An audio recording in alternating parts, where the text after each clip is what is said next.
Ok, hermanos, como les mencionaba, bueno, en lo personal, yo me bauticé, como mencioné en la clase pasada, en la ciudad de Torreón. Eh, en una reunión, había una reunión para graduación de predicadores y unos hermanos de aquí, bueno, de aquí de Mexicali, en aquel entonces fueron a la graduación y me tocó ir a mí en ese verano.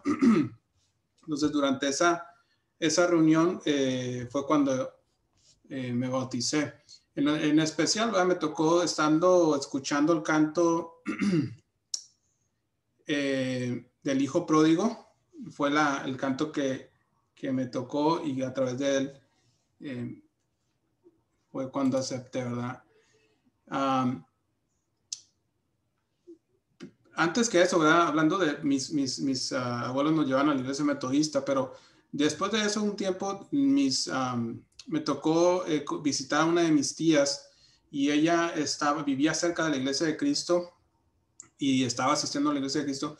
Y fue a través de ella que empezamos a reunirnos en la iglesia de Cristo y empezamos ya, digamos, un poquito más grandes y que nos daban raite, nos llevaban, los hermanos nos iban a recoger a la casa, nos llevaban. De esa manera empezamos a conocer el Evangelio, ¿verdad? Ya más a detalle. Y bueno, en este caso agradecido con mi tía porque fue la que nos invitó.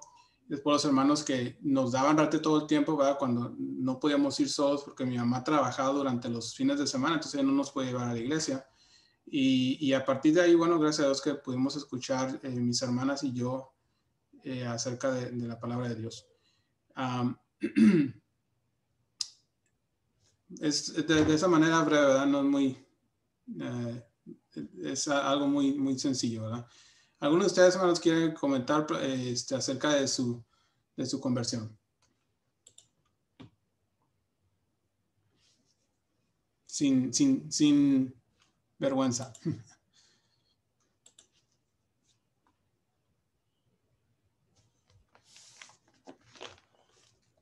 Cristina. Bueno, Yo seguí. bueno, yo me convertí hace como 7 años. Unos hermanos de California vinieron a predicar a mi familia, entonces nos bautizamos. Pues fue normal, pero los hermanos dejaron de venir, se fueron otra vez a California. Nosotros no teníamos cómo reunirnos, entonces pues empezamos a ir a una iglesia, creo que es evangélica, pero como una de mis tías iba a esa iglesia, pues le dijimos que pues queríamos ir, entonces pues empezamos a reunirnos ahí, pero no nos daban el mismo trato que los hermanos nos estaban dando, que éramos cristianos. Entonces, pues, era lo mismo, pero usaban instrumentos y no nos daban la cena del Señor.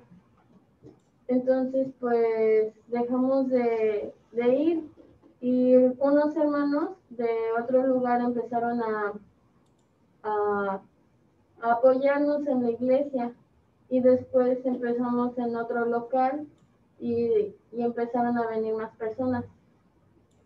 Pues más o menos se podría decir que es un poco de la historia de mi conversión y de mi familia y cómo empezó así la iglesia.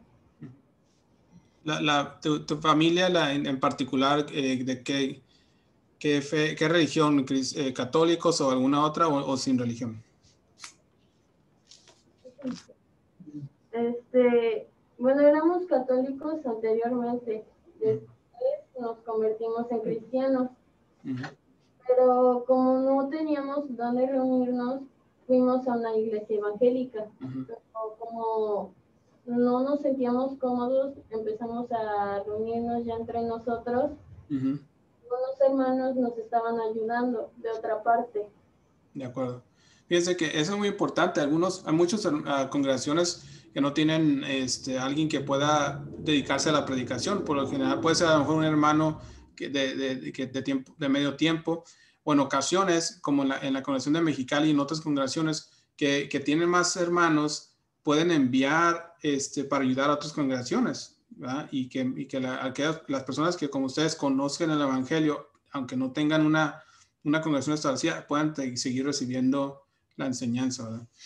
¿Algún otro que quiera compartir?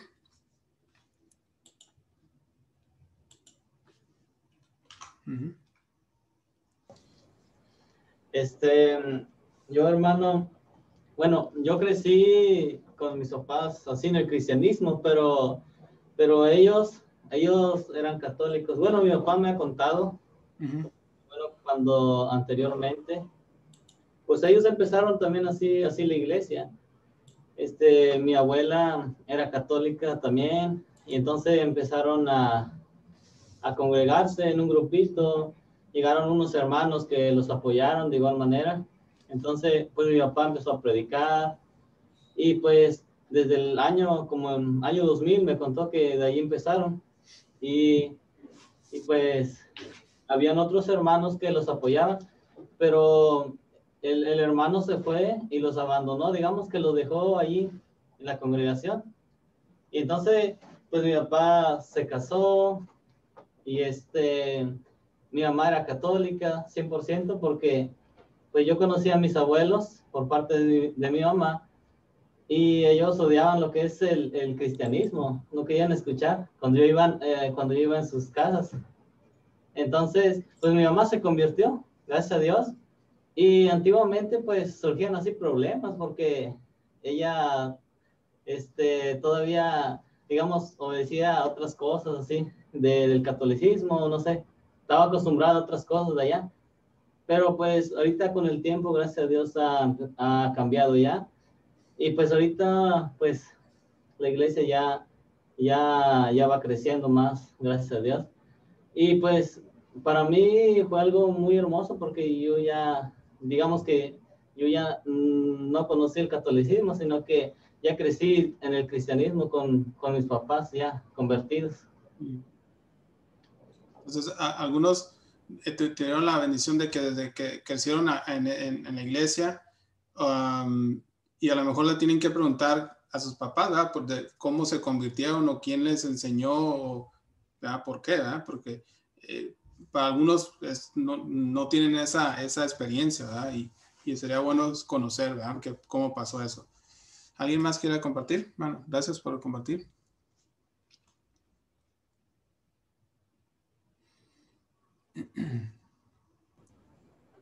Pues yo, hermano, ¿Ya?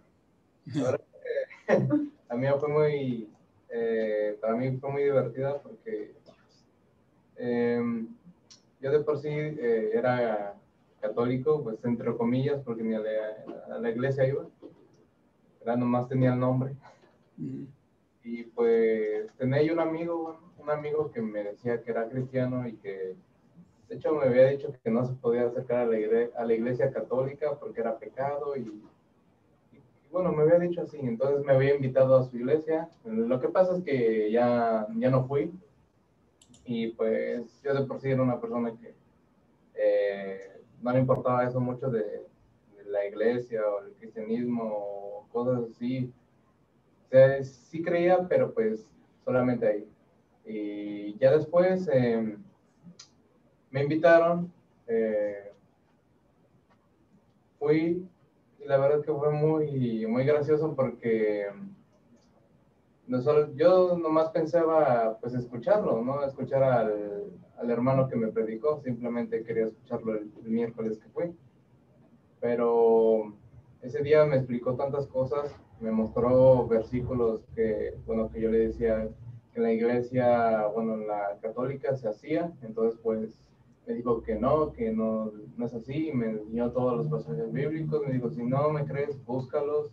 Me dio una Biblia, los busqué, y pues la verdad que ese mismo día me bauticé, y pues la verdad que me gustó desde ahí. Pues he seguido en la iglesia, y pues ahorita estoy aquí estudiando. No llevo mucho tiempo, llevo como 3 años casi. Llevo 3 años, ya voy a hacer 4 años, y pues apenas soy como, digamos, nuevo. Joven en la fe. No, pues muy bien. ¿Alguien más antes de continuar? No los quiero presionar, pero si ustedes quieren compartírmelos, adelante.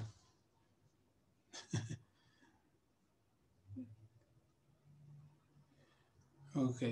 Si no, después de la clase ustedes mencionan, ¿no? Adelante. Nos animamos si son puntos, no es cierto. Ok, entonces continuamos, hermanos. Gracias por compartir y bueno, es parte de lo que sucede en cada familia, ¿verdad? Cada historia y es interesante. Muy bien, entonces, continuando con el movimiento de Stone. Estamos hablando que Stone se entera del avivamiento que estaba sucediendo en el área de Kentucky y fue a observar, ¿verdad? Fue a ver qué pasa, ¿no? Dice que cuando fue a ver estos avivamientos, como hemos platicado antes, ¿verdad? Para Stone se le hizo extraño, ¿verdad? Estos eventos, porque era donde tiraban al piso y hacían estos movimientos corporales extraños para él. Y como resultado, ¿verdad? Para él se constituyó que el avivamiento era una buena obra o la obra de Dios, ¿verdad? Pensó que era algo diferente, que nunca había visto, que tal vez sí viene de parte de Dios. Bueno, posterior a eso, entonces hace él un reavivamiento en Cane Ridge. La predicación de Stone empezó a producir los mismos resultados que él había visto en estos otros lugares, ¿verdad? De avivamientos, que había mucho emocionalismo, la gente se contorsionaba, se tiraba al piso y se levantaban pensando que ya se convirtieron, ¿verdad?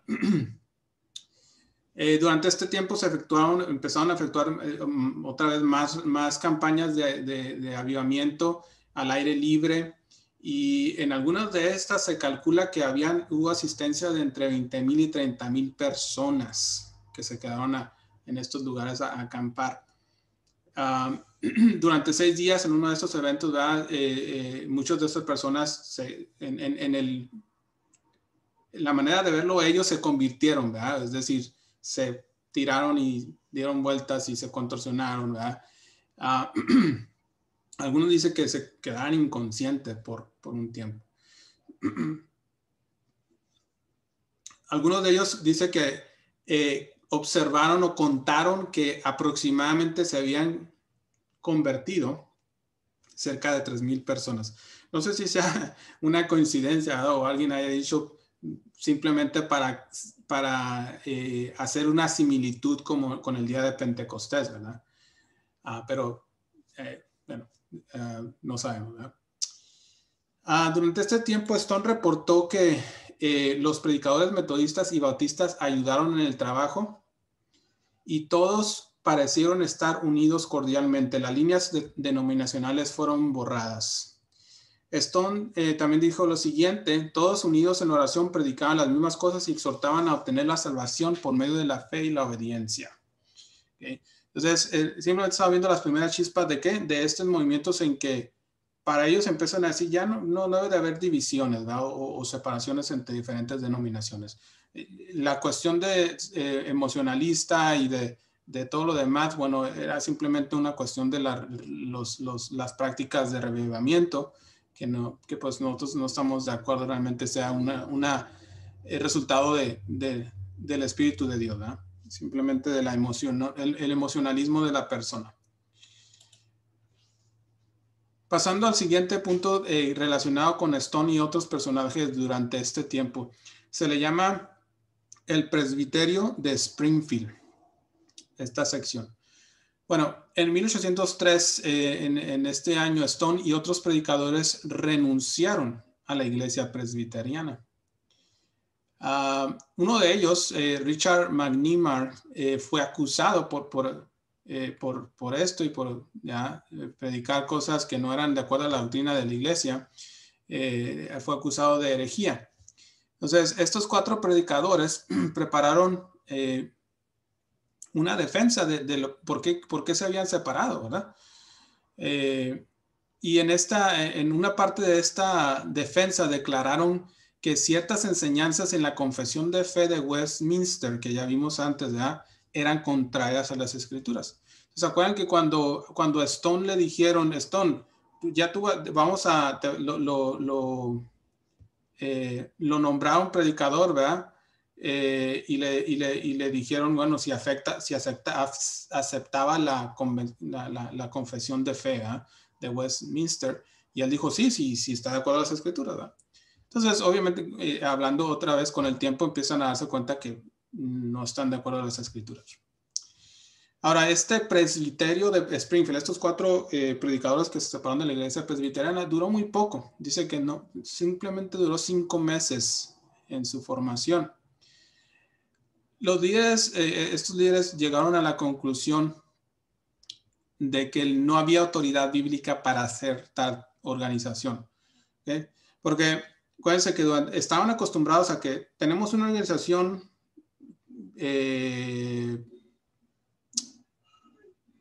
religiosa, por decirlo de manera, para ellos, pensando que era una organización de acuerdo a las escrituras.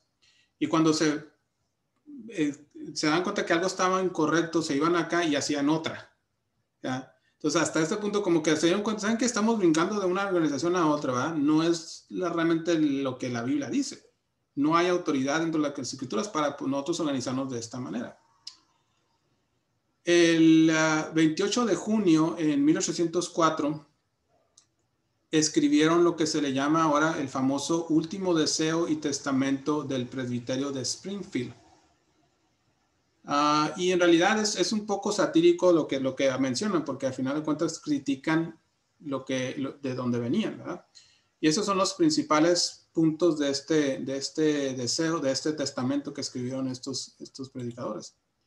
Número 1 dice, deseamos que este cuerpo muera, sea disuelto y se sumerja en unión con el cuerpo de Cristo, porque hay un cuerpo y un espíritu, como hemos sido llamados a una sola esperanza. Está hablando del cuerpo del presbiterio de Springfield. Es decir, nosotros no nos vamos a deshacer, no somos nada.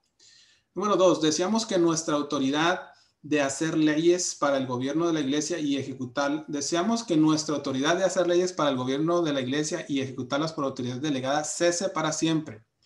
Que las personas puedan tener libre acceso a la Biblia y adopten el espíritu de vida en Jesucristo.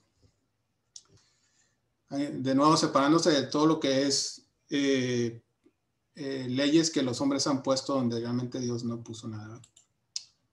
Número 3, deseamos que las personas de aquí en adelante tomen la Biblia como la única guía segura al cielo y que aquellas que rechacen otros libros que estén en competencia con la Biblia los echen al fuego si así lo desean. Porque es mejor entrar a la vida eterna teniendo un solo libro que teniendo muchos y ser echado al infierno. Referencia al Sermón del Monte. Muy bien, número 4. Perdón. Nada más son esos 3. Entonces, los autores afirmaron que los candidatos para el ministerio debían predicar el simple evangelio sin las tradiciones de los hombres. ¿Estamos de acuerdo, hermanos? Sí, ¿verdad? Entonces van por buen camino, ¿verdad? Los personajes de este grupo. Ok, en la misma reunión dice que acordaron llamarse cristianos. Richard Haggard propuso el nombre al igual que lo hizo con O'Keefe en 1794. Entonces ahí empiezan a converger de los grupos de O'Keefe con los de Stone y algunos personajes que se relacionaban con ambos y que empiezan a decir lo mismo, ¿verdad? No podemos seguir las tradiciones humanas o las organizaciones humanas, sino debemos de concentrar en lo que la Biblia dice nada más. A partir de entonces, Stone empezó a firmar su nombre Barton W. Stone SC, lo que significa es anciano de la Iglesia de Cristo en inglés, ¿okay? Traducido. Entonces, estamos hablando de una descripción de soy parte de la Iglesia de Cristo, pero otra vez no como un nombre, sino como lo que somos, ¿verdad? Pertenecemos a la Iglesia de Cristo, no somos un edificio, ¿verdad? No somos una organización humana. A finales de 1804, la nueva reforma incluía, o este grupo de personas, 15 iglesias. 7 en Ohio y 8 en Kentucky. Y estas iglesias fueron llamadas por lo general iglesias cristianas. Ahora, empiezan a haber otra vez, cambios durante ese tiempo, ¿verdad? Hubo mucho crecimiento, pero también hubieron algunas deserciones. Algunos de estos predicadores se volvieron cuáqueros, entre ellos 2 de los 5 del presbiterio de Springfield. 2 de ellos, la principal razón es porque estaban demandando que hubiera celibato y una vida comunal. Entonces decidieron, nosotros no estamos de acuerdo con todo lo que, y vamos a irnos por nuestro lado. Continuando con el movimiento de Stone, o lo que vivió Stone durante este tiempo, empezaron a haber organización de conferencias entre predicadores. El propósito de estas conferencias era la comunión y el diálogo sin inmiscuirse en el gobierno de las iglesias. Muy importante, porque habían estado acostumbrados hasta antes de que las conferencias eran para establecer la doctrina y entonces distribuirla a las iglesias, a las congregaciones, como se hace desde Roma a todas las iglesias católicas. Pero empiezan ellos a entender que la iglesia es independiente hasta la congregación en lo individual. Aún así, bueno, se reúnen para compartir ideas, ¿verdad? Y convivir y tener comunión. En 1807 se revisan preguntas relacionadas al bautismo y Stone se dedicó a practicar la inmersión.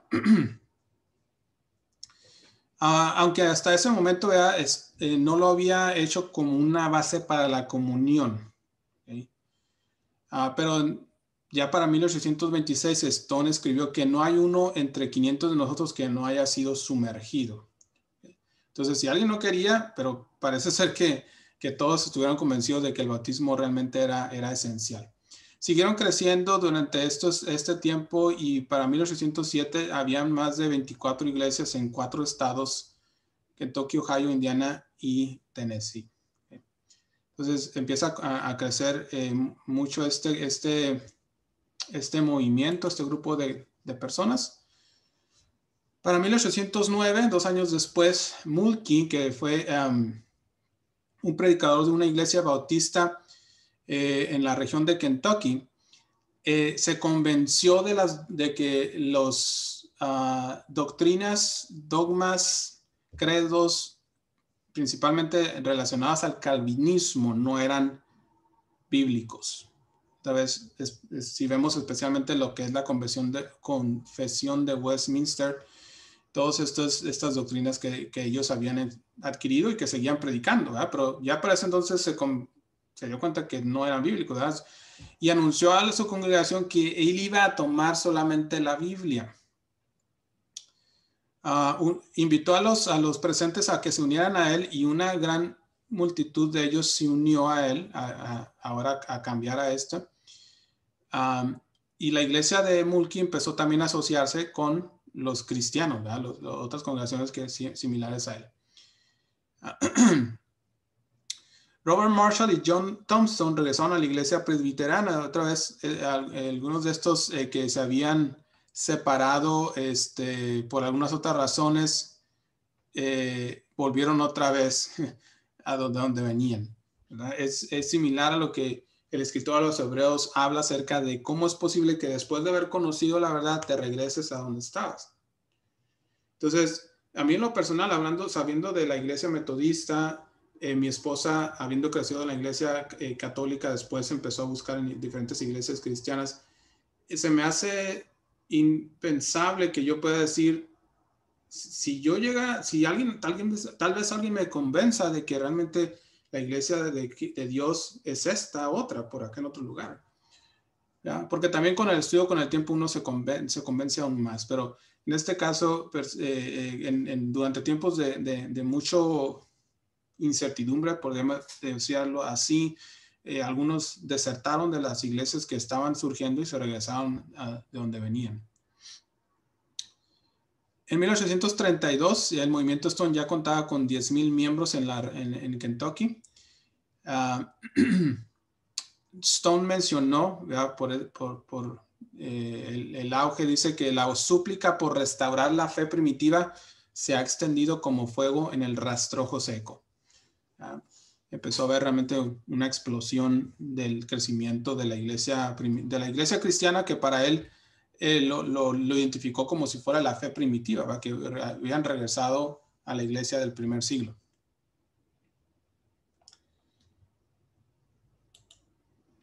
Durante 1809, Mulkey, este personaje que acabamos de hablar, que convirtió a toda su congregación, se convenció de la doctrina que la doctrina de predestinación era falsa. Dice que Mulkey estaba predicando y estaba tratando de convencer a la congregación sobre la doctrina de la predestinación, y repentinamente él mismo se convenció de que la doctrina era falsa. Entonces, obviamente la congregación, escuchando el mensaje, se confundió, ¿verdad? ¿Qué estaba pasando? ¿Verdad? Y algunos empezaron a acusar a Mulkey de ser un hereje. Ahora, como no pudo convencer a la mayoría o no pudieron convencer de condenarlo como hereje, pues la iglesia se dividió, ¿no? Dijeron, bueno, si algunos quieren ir con él, otros, ¿verdad? Entonces, ese sábado, 18 de noviembre de 1809, Mulkey les dijo, ahora todos los que creen como yo, síganme por la puerta oeste. De los que estaban ahí, dice 150 de los 200 lo siguieron, ¿verdad? Entonces, es interesante, ¿verdad? Porque es muy difícil hoy en día que alguien predique y que se dé cuenta del error y que quiera realmente buscar que todos lo sigan bueno, no a la persona, pero a la verdad. Y en este caso, Mulkey no tuvo miedo de, si él fuera el único que saliera por la puerta, pues sí, ni modo, ¿verdad? Pero él estaba convencido de que ahora tenía que predicar lo que él consideraba como la verdad, no lo que había predicado por mucho tiempo. Entonces, por muchas regiones de los estados, en estos estados de Estados Unidos, Kentucky, Ohio, Tennessee, Carolina del Sur, empezó a haber digamos, despertar de darse cuenta de que donde estaban no era la verdadera iglesia primitiva. Y las congregaciones en distintos estados empezaron a declarar como separadas o simplemente iglesias cristianas. Entonces estamos en este primera década de los 1800, ¿verdad? Donde estamos hablando de Stone, y ahorita vamos a hablar de Campbell también y su familia, donde empieza a haber este grupo de personas que realmente buscan encontrar la iglesia primitiva. No es simplemente una restauración de la iglesia católica o de la iglesia anglicana o de la iglesia metodista o de la iglesia bautista, sino están buscando lo que la Biblia dice. Si no lo dice, entonces no lo aceptamos. Entonces es un cambio fundamental para que el proceso de restauración real se pueda llevar a cabo. De otra manera, pudieran haber caído de vuelta, como dijimos antes, que el movimiento de reformación se quedó corto, porque no buscaba restaurar el original, simplemente quería mejorar lo que se tenía, que no realmente lo que Dios quiere. Dios quiere que sigamos lo que es original. ¿Aquí alguna pregunta, comentario más? No se me vayan a dormir, ¿eh? Muy bien. Pregunta, hermanos. Es muy difícil, ¿ok? Esta gráfica que ustedes ven aquí. Si ustedes usan su lápiz y trazan a partir del número 1, ¿verdad? En la parte de arriba, aquí. Y luego siguen trazando el 2, 3, 4, 5 y se van alrededor. ¿Qué fruta va a resultar de este diagrama? ¿Alguien quiere hacer una? Una manzana. ¿Están seguros? No. Una pera. Una pera. ¿Alguien más tiene otra? ¿No? No. ¿Qué tal? Hermanos, ¿qué tal? Déjame ver. Una banana. No. Sí, no, hermanos. ¿No es lo mismo? No, ¿verdad? No es lo mismo, ¿verdad? Ok. Hermano, esta es una ilustración. Déjeme, me paso aquí las notas. Ajá. Es una ilustración de el movimiento que estamos viendo aquí, que ya estamos viéndole ya más la forma, ¿verdad? Con Stone y después con Campbell. Es que el movimiento de retorno a la iglesia ocasionó que muchas personas abandonaran y buscaran ser moldeadas de acuerdo al diseño del Nuevo Testamento. Y a esto yo le llamo hacer las cosas conforme al modelo. Entonces, el modelo, en este caso de una manzana, tiene ciertas características. Y si nosotros seguimos esas características y esas marcas, esas líneas, esos números, si lo seguimos una vez, nos va a dar una manzana. Si lo seguimos 2 veces, nos va a dar otra manzana. Si lo seguimos 1000 veces, nos va a dar el mismo resultado.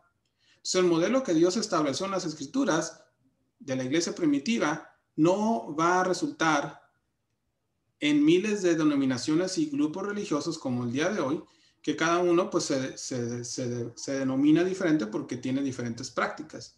No podemos sacar de una manzana una pera, un plátano, una naranja, algo diferente, dependiendo de las circunstancias, ¿no? Tiene que ser siempre lo mismo. Entonces, Dios ha sido muy claro que hay un modelo, no es una coincidencia, ¿no? No estamos aquí inventando algo simplemente porque nomás queremos ser una iglesia especial o única, ¿no? Queremos ser la iglesia que Dios estableció de acuerdo a su modelo.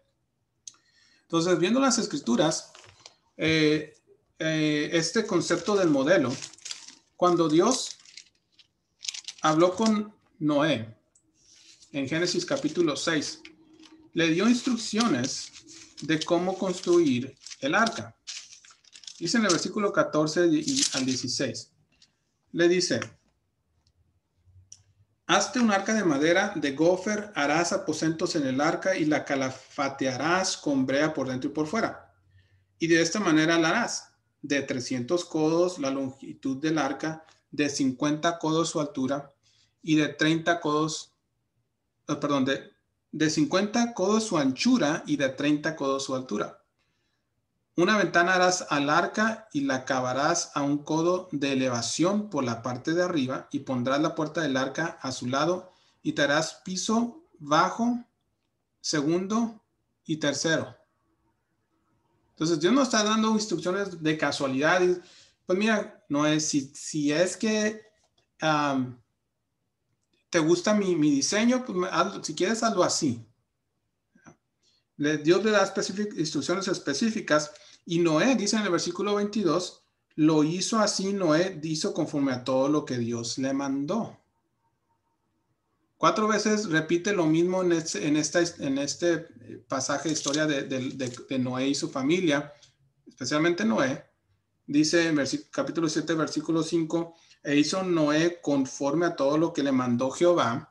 Versículo 9, de 2 en 2 entraron con Noé en el arca, macho y hembra, como mandó Dios a Noé. Y en el versículo 16 dice: y los que vinieron, macho y hembra de toda carne, vinieron como le había mandado Dios, y Jehová le cerró la puerta. Entonces hay un modelo, hay instrucciones y Noé las sigue. Nada más. No tenía Noé derecho a mejorar, a ampliar, a cambiar el diseño, el modelo.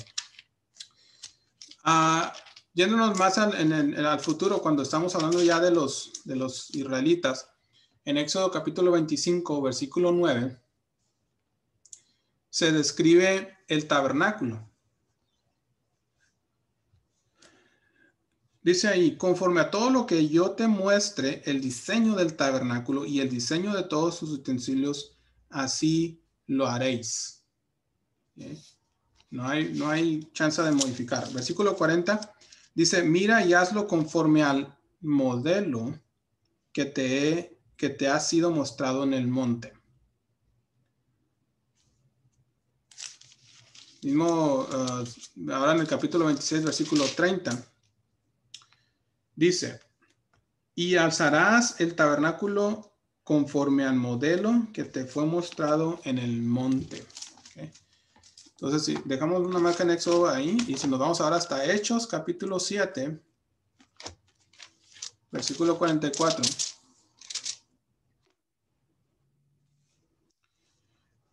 Dice, tuvieron nuestros padres el tabernáculo del testimonio en el desierto, como había ordenado Dios, cuando dijo a Moisés que lo hiciese conforme al modelo que había visto. Entonces hay un plan predeterminado y no lo podemos cambiar. Y si lo cambiamos, vemos ejemplos en los que Dios castiga por hacer modificaciones a los planes de Dios o a los modelos que Dios ha establecido. Éxodo 39, versículo 32, hablando del tabernáculo también. Dice, así fue acabada toda la obra del tabernáculo de reunión. E hicieron los hijos de Israel como Jehová lo había mandado a Moisés, así lo hicieron. Y el versículo final, versículo 42 al 43, dice, en conformidad a todas las cosas que Jehová había mandado a Moisés, así hicieron los hijos de Dios, los hijos de Israel, toda la obra. Y vio Moisés toda la obra, y aquí que la habían hecho como Jehová había mandado, y los bendijo. Entonces, claro, ¿verdad? Que es en conformidad a los planes de Dios. Este concepto, esta palabra se repite. En el Nuevo Testamento se usa la palabra tupos. Tupos viene de la palabra tupto, que es golpiza. Pero más que nada, para golpear algo y hacer una impresión o dejar un sello. ¿Se acuerdan como las máquinas de escribir en los tiempos de los cavernícolas? Si a algunos les tocó, hermanos, las máquinas de escribir esas que la tenían que dar duro para que se marcara la letra, ¿verdad? En veces le daban tan duro que la letra se pasaba de la hoja. Entonces, era un golpe, ¿verdad? Pero esa marca, por más veces que le diéramos, es siempre la misma, no va a cambiar porque había un molde en las teclas de las máquinas de escribir y ese molde decía, si le apachuras esta letra, es la letra A. No va de repente a cambiar y ya resulta que ahora es la S, ¿no? No, es un modelo, es un tupos, es una marca impresa. También se traduce, ¿verdad? Del griego como molde, forma, modelo, diseño o ejemplo. Por ejemplo, en 2 Timoteo, capítulo 1, versículo 13. 2 Timoteo 1:13. Dice el pasaje, retén la forma, está la palabra tupos, retén la forma de las sanas palabras de que mí oíste en la fe y amor que es en Cristo Jesús. Ahí mismo ahora 2 Timoteo 2:2, uno de mis pasajes favoritos. Lo que has oído de mí ante muchos testigos, esto encarga a hombres fieles que sean idóneos para enseñar también a otros. Retener, es decir, obtener el plan, el modelo y pasárselo a otros. Pero no podemos cambiarlo. Romanos capítulo 6, versículo 17.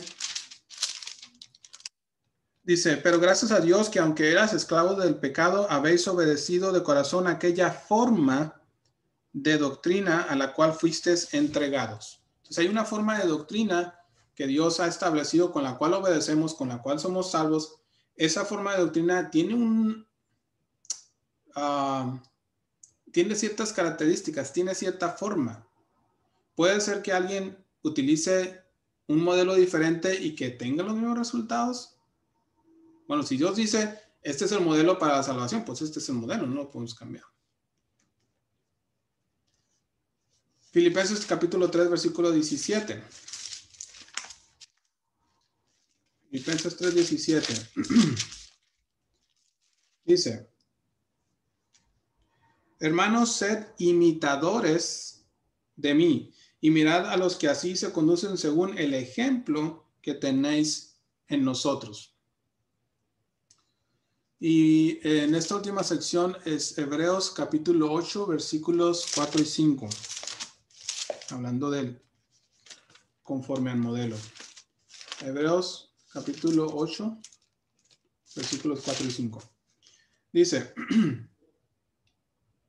así que si estuviese sobre la tierra, ni siquiera sería sacerdote, habiendo aún sacerdotes que presentan las ofrendas según la ley, los cuales sirven a lo que es figura y sombra de las cosas celestiales, como se les advirtió a Moisés cuando iba a erigir el tabernáculo, diciéndole, mira, haz todas las cosas conforme al modelo que se te ha mostrado en el monte.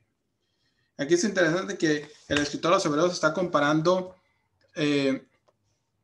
estos modelos que Dios hizo, en el caso del Antiguo Testamento, el tabernáculo, en especial, porque compara mucho lo que es la ley de Moisés, el tabernáculo, los sacerdotes, los sacrificios, todo eso, y se los compara como un modelo, pero que es simplemente la sombra de lo real o la realidad, que es lo que vemos ya cumplidos en el Nuevo Testamento. En el Nuevo Testamento tenemos la realidad del plan de Dios. No que la antigua no era válido, pero en su momento fue válido, pero fue una sombra. Ahora tenemos nosotros la realidad en nuestras manos. Pero aunque no es lo mismo, bueno, no es lo mismo, pero sí es lo mismo, porque si vemos una sombra de algo, pues sí, es la sombra de una mano, ¿verdad? O de una persona, o la sombra de un árbol, o la sombra de un avión, o la sombra de un carro.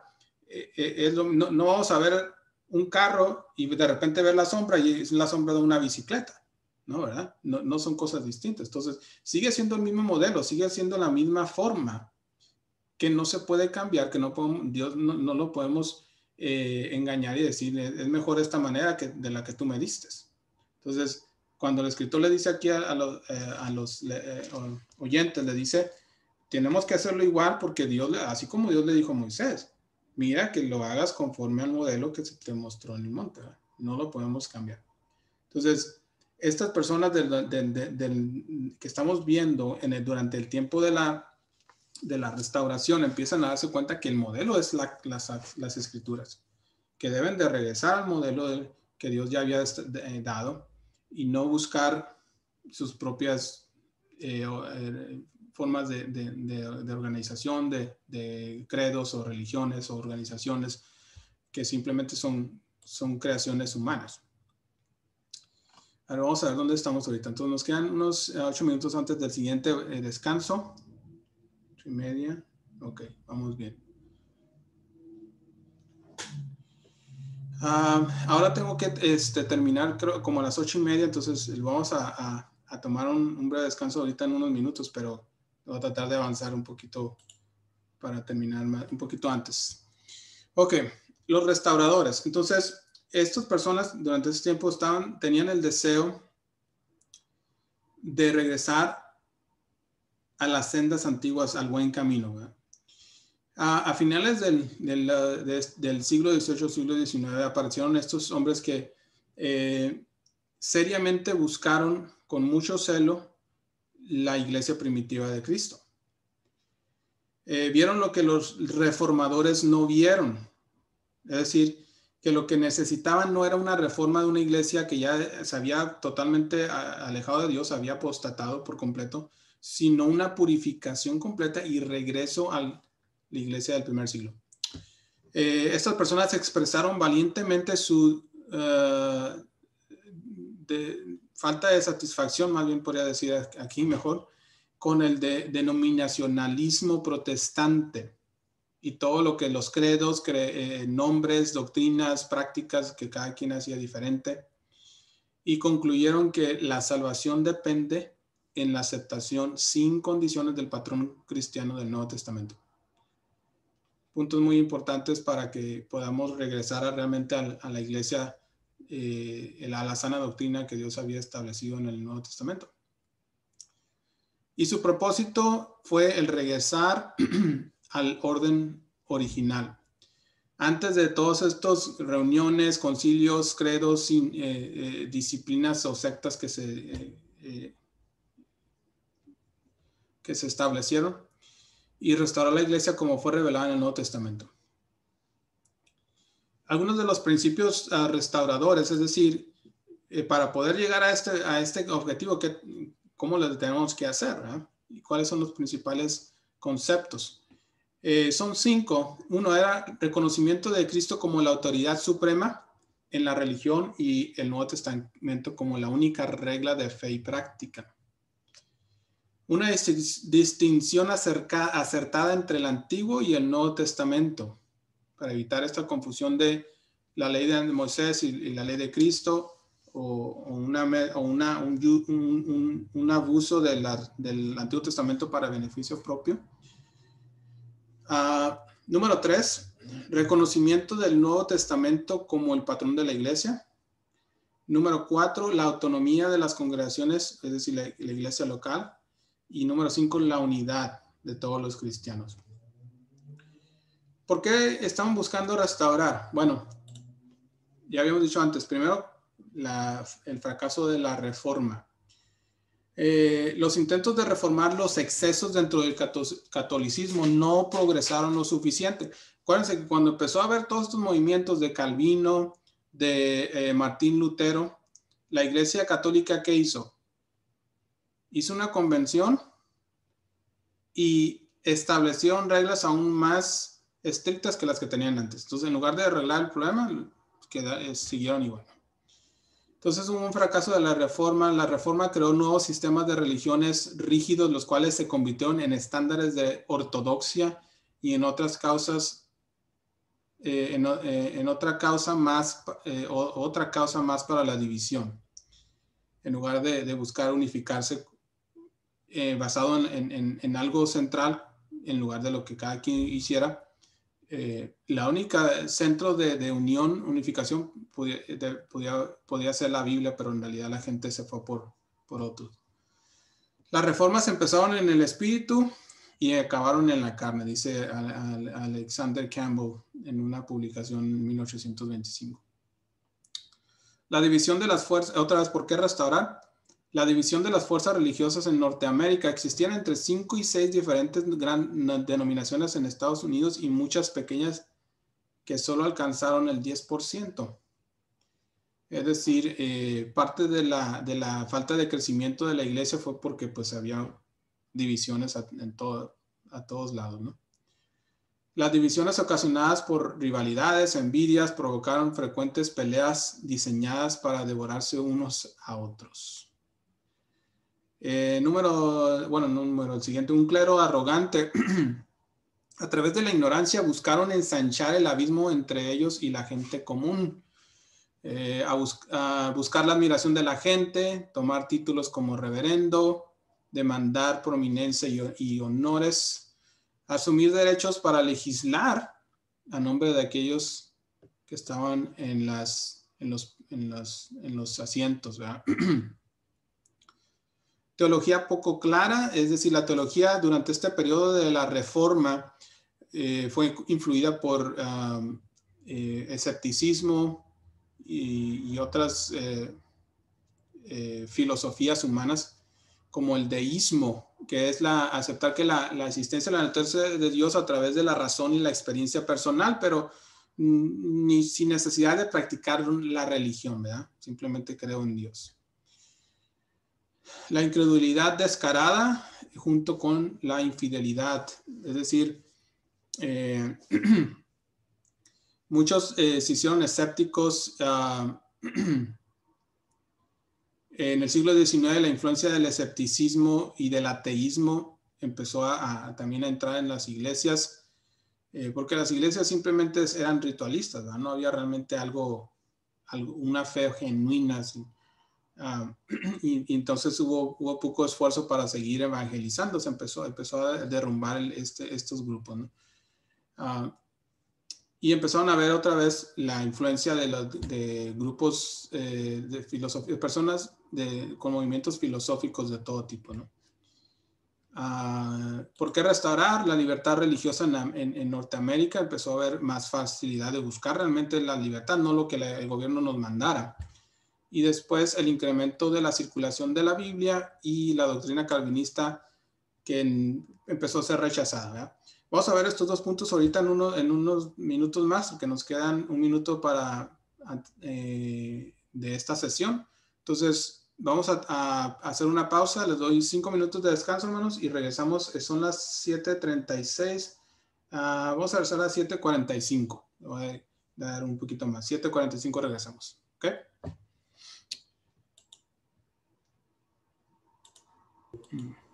Gracias, hermano. Ok.